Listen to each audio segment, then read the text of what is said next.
Hello, my name is Marcus McClendon. I am doing Chapter 33, titled The Budgeting Process, the Role of the Human Resource Professional. My summary deals with Chapter 33, which gives a full account of how and why the influences that the HR professionals have had on the budgeting process and its selected methods of how the budget gets decided on, making it such a great requirement in order to have a budget that works for most of our organization and public sector. The role of the human resource professional in budget deals with staffing, performance, and compensation that all affect the budgeting process as a whole. Over 30% of the wages and salaries are spent to cover government personnel, which plays a major part in putting the budgeting pieces together when it comes to deciding the outcome of the budgeting process for a particular fiscal calendar year.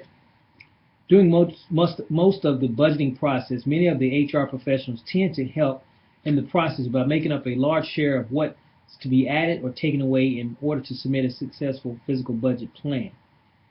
A budgeting process is mostly dedicated to personnel costs and is there where the HR inputs are added to help provide such information and data to support the outcome of most of the budgeting requirements. Many of the chief executive officers in the government often take into consideration the input of what HR staff recommend as a way to give a full account of how the personnel is affecting or benefiting from the overall outcomes within the budgeting process itself. So in meeting with the HR managers and staff, it is their input that are so essential for the budget's ability to serve to its fullest potential in providing the best public services that are required to have a productive workforce throughout many of the communities that our physical budget is implemented to service and maintain within our governmental services, all of which have to be accounted for and provided for within the physical budgetary year. The chapter has given many accounts about how our budget process has concerns for and when to allocate funds for firefighters and law enforcement personnel, which helps to secure the public trust for public safety. There are 4 stages within HR professionals that play in the budgeting process, which includes the most critical one of the 4 is being the budget preparation. The other 3 being legislative consideration, budget execution, and audit. Most of the CEOs who have worked in government typically base their recommendations to the legislative body on the information and advice given by the HR staff in order to show reason behind making final budgeting decisions throughout the budgeting process. Again, the chapter highlights the important roles that HR professionals play in the budgeting process because without sound HR staff, the CEOs wouldn't be able to make sound and reliable decisions on the largest, simple appropriations in their budget proposal,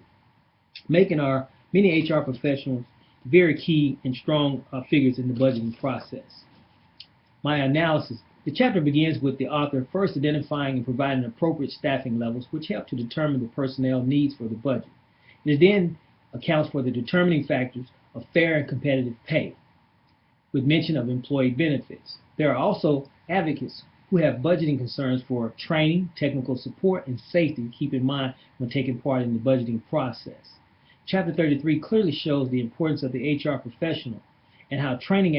advocates who are typically supportive of HR data is being considered in the budgeting process, which tend to be the first to be cut when there is a crisis within funding during a low fiscal budgeting year. Therefore, an HR professional views costing of government services when considered what particular services are privatized and how well our government is performing compared to other like governments, which all leads to how the decision makers are being advised to make key decisions in making their budgeting process during a physical crisis year. I have 3 questions. Question 1, how would you as a city manager justify giving an increase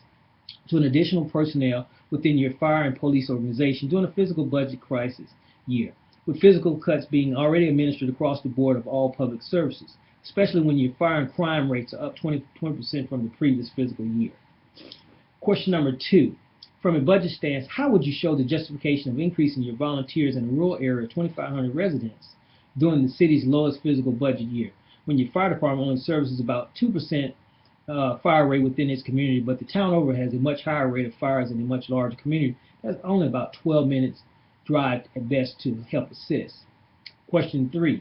is there any value or no value at all in not using HR data and staffing input when government is trying to decide on what to cut during the end of the year budgeting assessment before the next physical budget year? Thank you. Again, my name is Marcus McClendon, and this is for Chapter 33.